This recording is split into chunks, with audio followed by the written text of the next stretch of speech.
Сәлематсыздар ма, тыңдарман қауым? Микрофон алдында Раушан Бестемеева.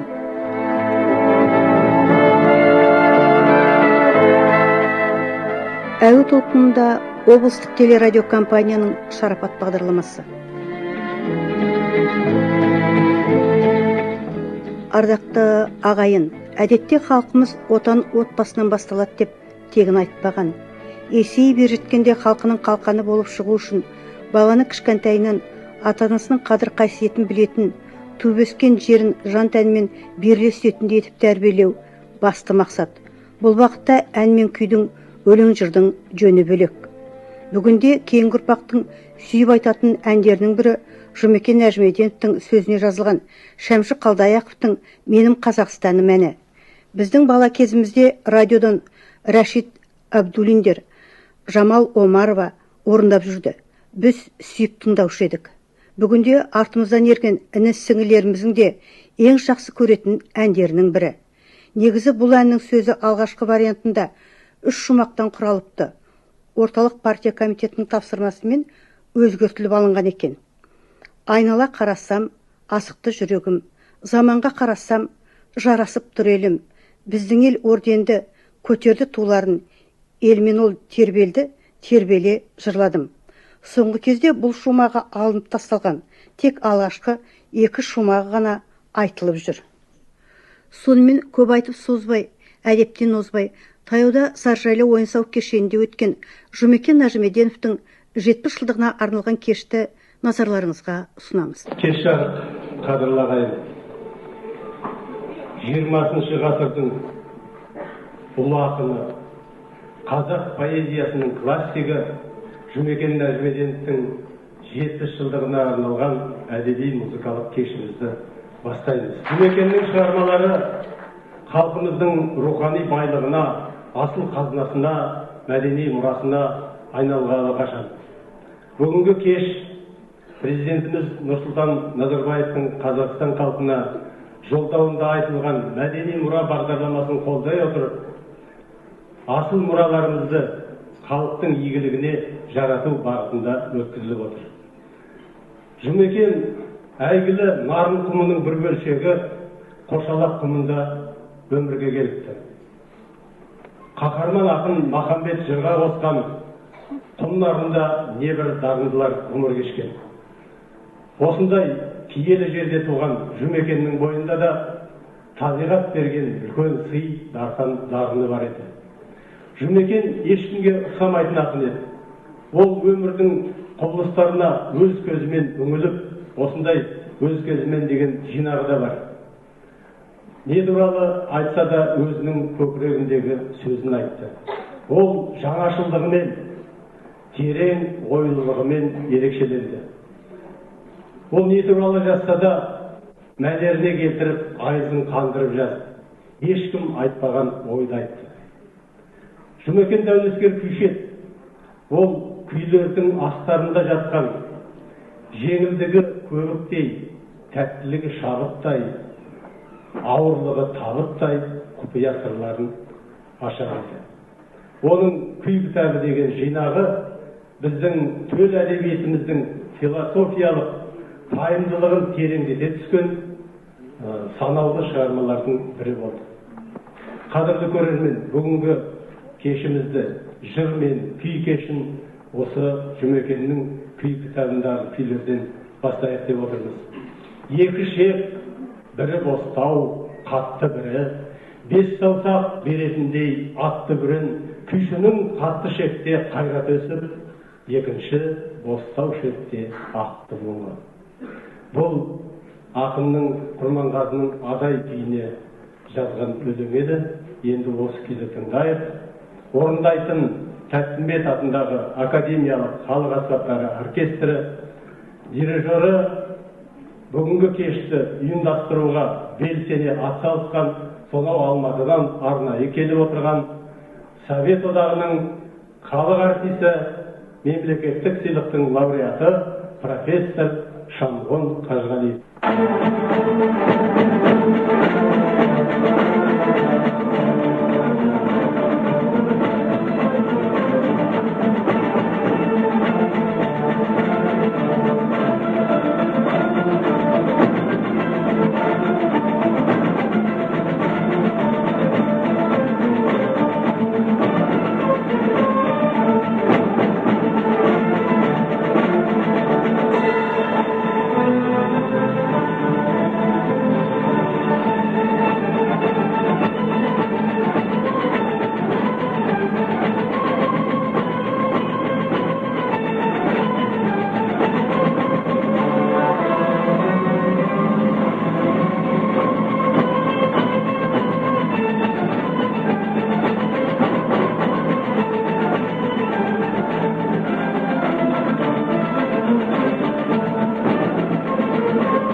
күйші ретінде де танымал еді.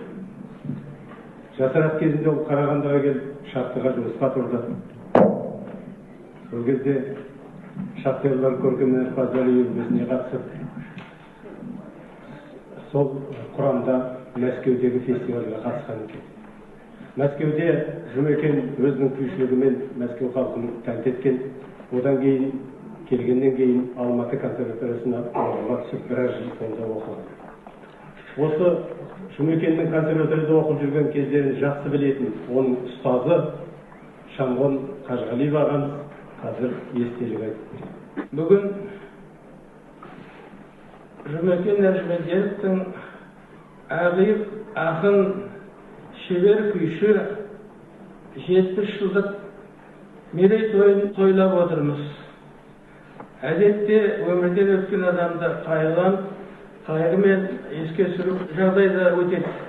Бірақ біз қайғырмаймыз, өйткені бізге тастап кеткен үлкен мұрасы Жұмекеннің халық үшін жасаған еңбегі, халықтың қуанып, әр уақытта айтып жүретін, тыңдап жүретін шығармалары.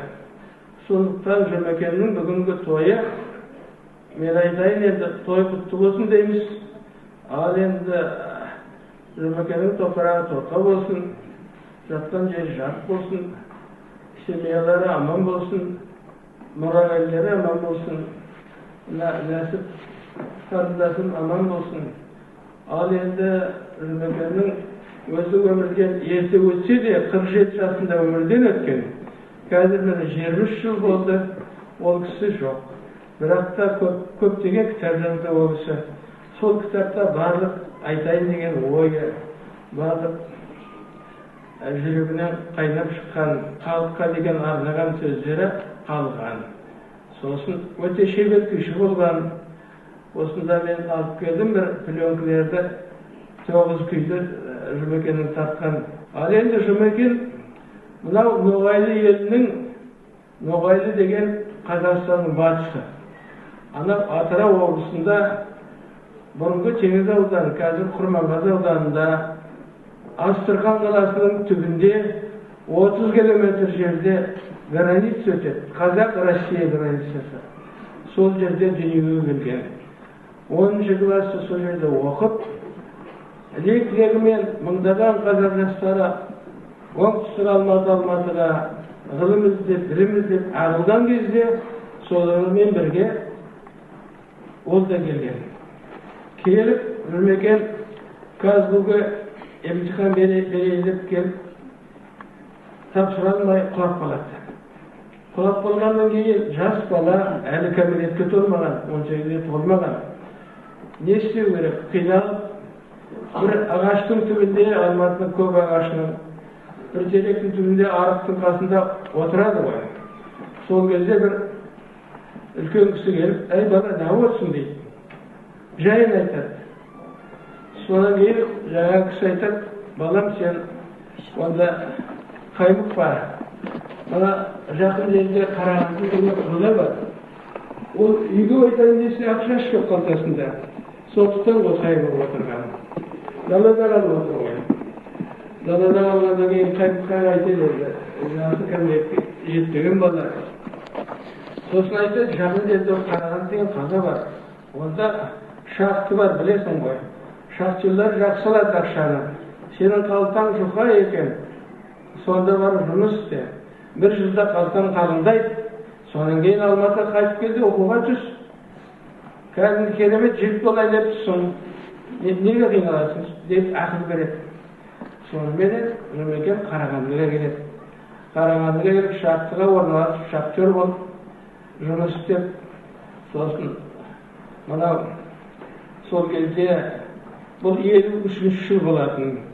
Сол кезде халық арасында мынау халықтық өнер өте дамыған кез, көптеген коллективтер құрылған кез. Сол Қарағандының шахтерский коллективіне домбырашы болып жұмыс істеп, шахтасында көмір өндіріп, Қарағандыда біраз уақыт болып қалады. Содан кейін қалтасын қалыңдатып алып, Мәскеуге барып, ансамбльмен Қарағандының бірінші орын алып, қайтадан оралған кезде Алматыға келіп қайтадан жаңағы казгуға барғысы келеді олар. Бірақ жүрегі тоқтамайды. Консерваторияға тайып кетеді. 53 жылы. Консерваторияға келіп, оқуға түсіп, сосын бірер айдың ішінде, сосын лаборантқа маған келіп, Шәке, мынау сіздің оқушыларыңыз деп 5 баланы, 3 жігіт, 2 қыз, 5 баланы маған алып кетті. Мен полставкада жұмыс істейтінмін консерваторияда. Аға оқытушы болып, 53 жылы. Содан оқып жүр. Бірінші курсты бітірді, екіні бітірді. Екіні бітіргенде консерваторияда общий курс дирижирования деген пән бар. Сол пәнді аяқтайды. Сосын сол жерде емтиханда осылай деген жігіттерді таңдап алып, дирижерлер дайындайтын спецкурс болады, соны өткіземіз. Ал енді Жұмекеннің дарындылығы, сұлулығы, ритмі, памяті өте жақсы. Өтіп тұр дирижерлыққа. Бірақ мен, как заведующий кафедрой, сұрайтынмын. Дирижер болғың келе ме, өтесің бе деп. Сосын айтты, аға мен дирижер болмайын деді. Неге? Өйткені мен білемін, дирижердің міндеті жұмысы өте ауыр, көп жұмыс істеу керек. Над интеллектом, над техникой. Ал менің басқа бір әуестенетін жұмысым бар деп. Ол не екен, айтасың ба маған? Секрет пе деді. Жоқ, ол поэзия деді. Мен ақын болғым келеді. Сен музыкант болып жүрсің ғой қазір, ақын қалай ақын боласың? Боламын ғой. Жарайды, жақсы айналайын. Бара ойды қойып едім. Екінші курс бітіргеннен кейін, сосын 3 бітірді, 4 бітірді. 4-ші курсте кетіп қалды. Қайда кетіп қалды? Поэзияға, казгуға. Барып казгуға түсіп, поэзия сол филфакқа. Сонда оқып, содан кейін Мәскеуде жоғары курсын бітіріп, литературлардың ақырында ішін тесіп баратқан поэзия қазақ халқының ұлы болып шығарды ғой ақырында. Ал енді Қарағандыда бірінші өткізуге осында Жұмекенмен бірге оқыған шахтер және ақын Марат деген шек бар. Сол шек мұрындық болды. Сосын біздің мәдениет департаментінің төрайымы Ырымбала Кенжебаларымызды Омарбекова қолдап, біз бәріміз сол қолдап осы кешті өткізгелі отырмыз. Жұмекеннің жақсы көретін күйлерінің бірі Тәсілбек бабамыздың Сар жайлауы екен. Күй кітабында ақын жайлау көрінісін суреттей келіп, қышқыл жусан, бауырсақтың дәндесі, балалардың жадыраған қабағы, жазды байқұс мұрныңмен қаңғисың, аузыңа түсетін шамалы. Кешір достар, ескі сурет осылай. Ал күй деген жаңарған жоқ әлі де. Көргің келсе, күн орныңды шошымай, Саржайлауды бір тыңдасаң болады деген екен. Енді сол Саржайлауды тыңдайық, орындайтын оркестр.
биік үлкен ақын. Оның қай өлеңін оқысаңыз да отанға, елге, туған жерге деген бір ыстық сезімін, үлкен махаббатын аңғаруға болады.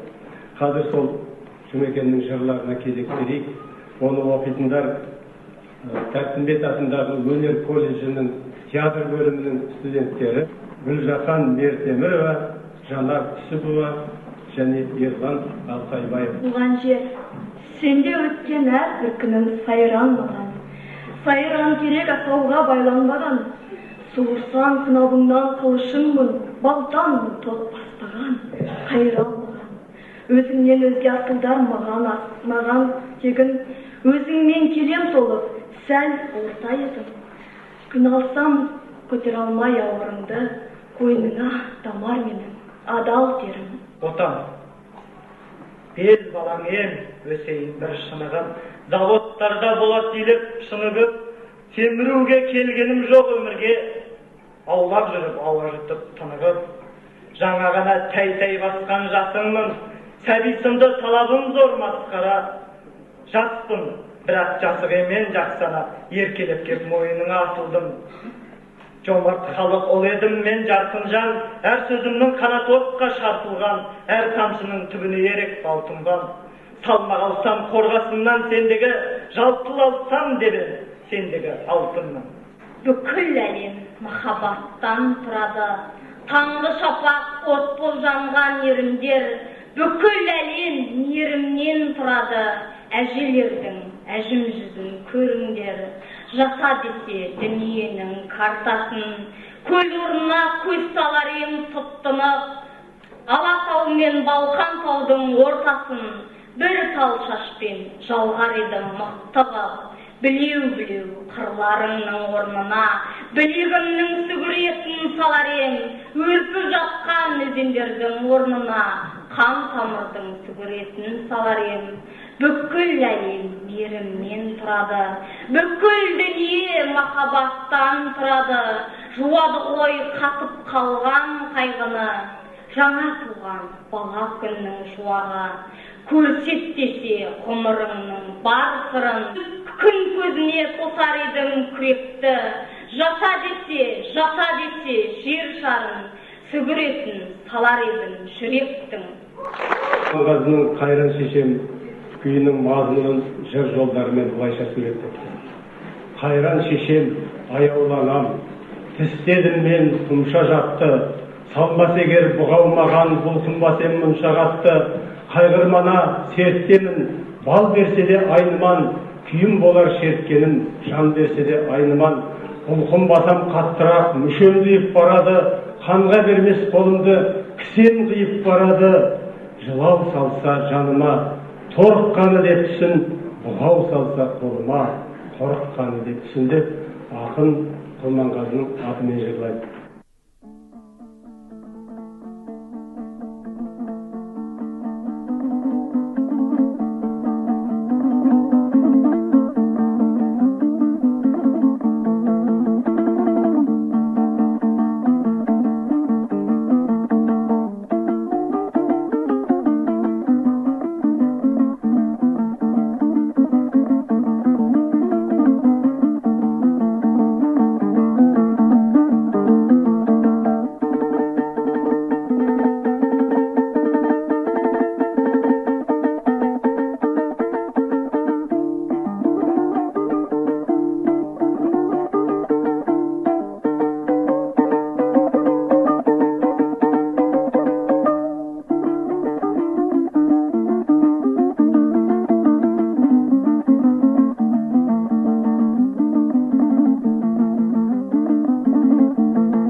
араласып бірге жүрген, оның домбырада ойнаған күйлерін тыңдаған белгілі жазушы Әбіш Кекілбаев Жұмекеннің күйшілігі туралы былай деп жазды.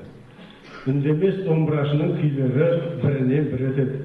Баламайсаңның дүние ғайып, Мәменнің күйі қайғылы қара, Ақшолпан, Абылдың өз аттас күйімен наратуы, Құрманғазының кішкентайы, Қазанғаптың көкілімен домалатпайы, Сейтектің заманайы мен Динаның 16-шы жылы, Дәулеткерейдің жігерімен салық өлгені. Өңшең бір өзегімді суырған көрткелі күйлер. Соның бәрі мынау үндемес күйшінің көкірегіне тұна берген. Енді міне тау жақпарынан шапшып шыққан Кәусар бұлақтай көңіліңнің көкжиегін көл-көсір созып, шалқар мұхитқа айналдырып барады. Міне осындай шебер күйшінің сүйіп ойнайтын күйлерінің бірін тыңдап көрейік. Ол Қазанғаптың күйі көкіл орындайтын республикалық Құрманғазы атындағы конкурстың лауреаты, осы қаламыздағы Қазанғап күйлерін шебер орындайтын, сол күйшінің дәстүрін жалғастырып жүрген бірден-бір бірегей күйші Сәлім Ізділеу.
ғылымының негізін салған, тұңғыш қазақ оркестрін ұйымдастырған композитор, академик Ахмет Жұбановтан дәріс алған Жұмекен ол кісіні өте қатты сыйлайтын. Өзінің күй кітабында Ахмет Жұбанов туралы да өлеңдері бар. Ақаңның бір көзінің ақауы болушы еді, соны Жұмекен. Бір басқа, бір көз содан жарап қапты, тағдырды әрі айыптап, әрі ақтапты. Бас жалғыз, жүрек жалғыз, көз де жалғыз, күйдегі Құнанбай ел қарап қапты деп өте әдемі айтты. Содан кейін қазақ жомарт десе де қиынуға, қиын бүгін мықты боп қиылуда, мықты адамнан өз басын алыс жүрем, алыс жүрген жақсы ғой сыйынуға деп философиялық оймен жымдайды. Ал Ахмет Жұбановтың бегейі туралы сол күй кітабында былай деп жазған екен. Кетесің өз-өзіңнен екпінденіп, басқан аяқ тиердей тепкін болып, тегеурінің темір боп құлшынасың, біреуге бір жақсылық еткің келеді.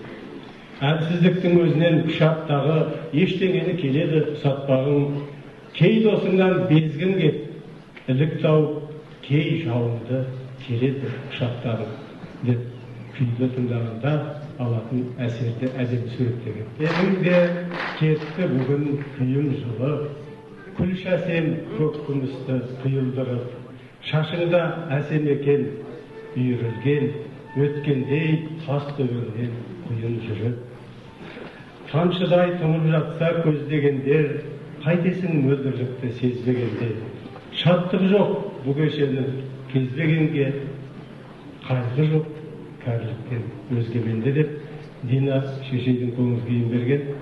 Шебер күйші бола тұра Жұмекен консерваториядан тастап поэзия жолына түсті.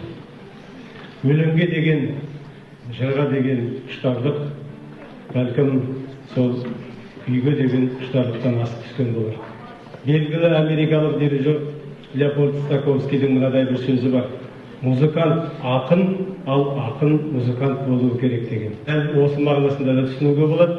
Ал негізі ол кісінің айтпақ ойы музыкант ақын жанды, ал ақынның өлеңдері музыкадай әуенді болса дегенге саяды. Осы сөздер Жұмекен ағамызға айтылған сияқты, өйткені осында айтылған қасиеттердің бәрі де осы Жұмекен ақынның бойына сыйып тұр. Қадірлі тыңдарман, әдетте халқымыз әйел үйдің жүрегі болса, еркек тірегі дейді.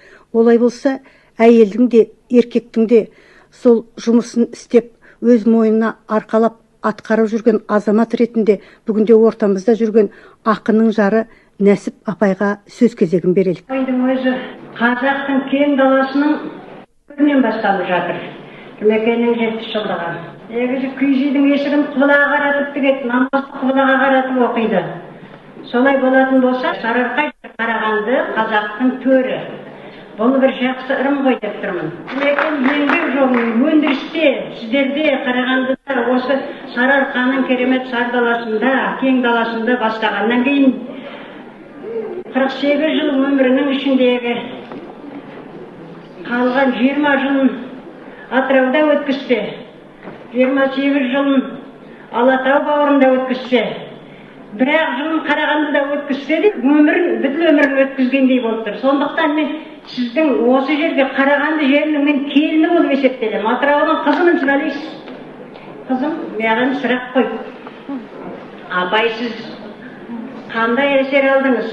Жаңағы пойыздан түскенде әсеріңіз қандай болды? Қуанышты болды ма деп.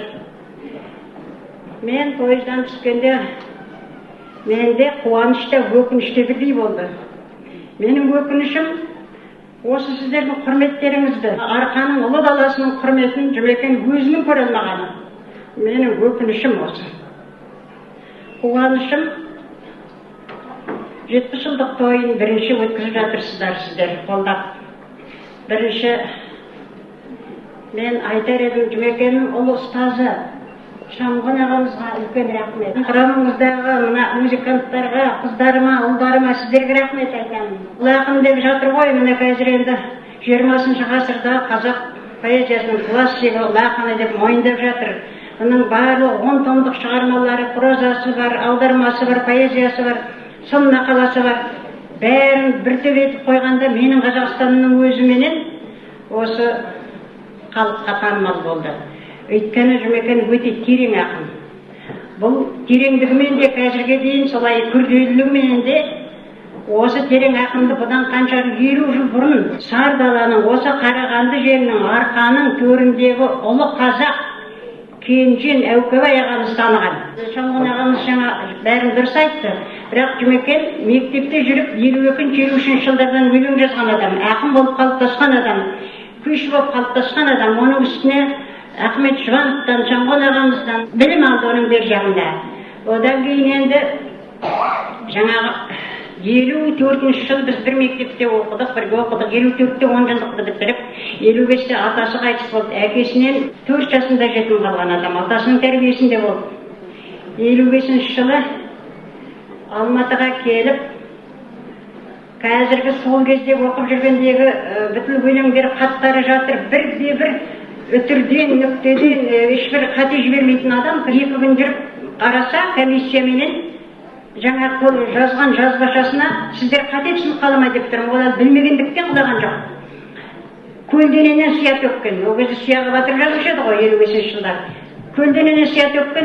Содан кейін жаңағы Ержан Ғайдолла деген ағамыз кездесіп, осы Қарағанды шахтасына келген.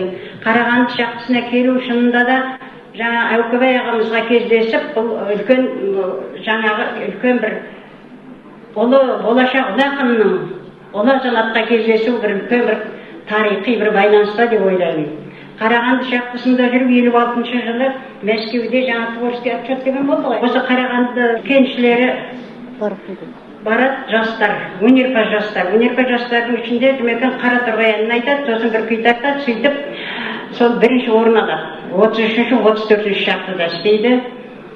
Содан келгеннен кейін кәсіподақ бастығы бірін Қазақстанның сөзінде сол мықты қазақ осы 56 жылы осы жаңағы осы топырақта туғаны шақырып алды. Шақырып алып, шырағым сен жағдайын бір енді әкесі де жаңағы алдыңғы шепте жүріп майданнан оралмай қалған.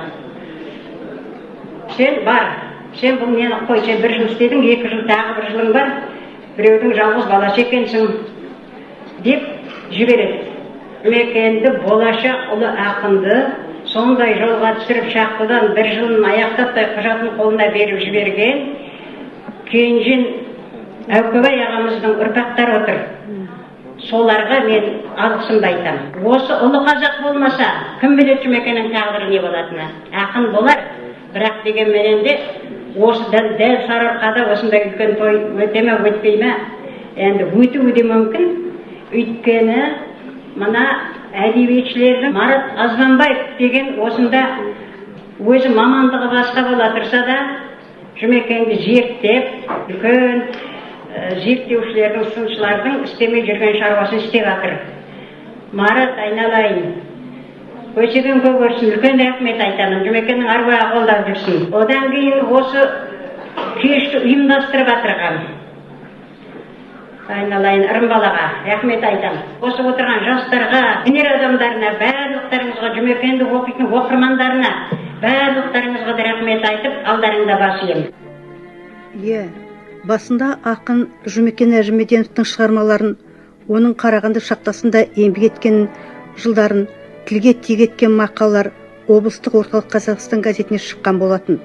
Көзден таса, көңілден ұмыт қалмауға себепші болған біріншіден менің Қазақстаным әні болса, екіншіден облыстық соттың судьясы Марат Азбанбаев, облыс прокурорының аға көмекшісі, әділет кеңесшісі, әмен жүрді өміріне өзек еткен Мейрам Қарасартов мақалалары осы кештің алғаш Қарағандыда өтуіне себепші болды. Мейрам Мәзілі өзінің жыр жолдарында: қаламды жастан ұстадым, жұртына жырдан қыстадым, мерейлі өлең тумады, сендей бір менің Қазақстаным. Елемей жанның күштағын, бақыттың көрдің пұшпағын, қосарыш жазған тарихта мәңгілік менің Қазақстаным деп түйіндейді өз пікірін. Шын мәнінде солай. 50-ші жылдардың орта тұсынан бері бұл ән халықпен қоса жасасып келеді, әлі жасай бермек. Өлі разы болмай, тірі байымайды демекші, Шәмші мен Жұмекендей ағаларымыздың аруағына бас иіп тағзым етейік, ағайын. Алтын күн аспаны, алтын дән даласы, думанда бастаған далама қарашы. Кеңесен жердеген жергеден шықты ғой, кенігіп жерлеген қазағым мықты ғой. Менің елім, менің елім.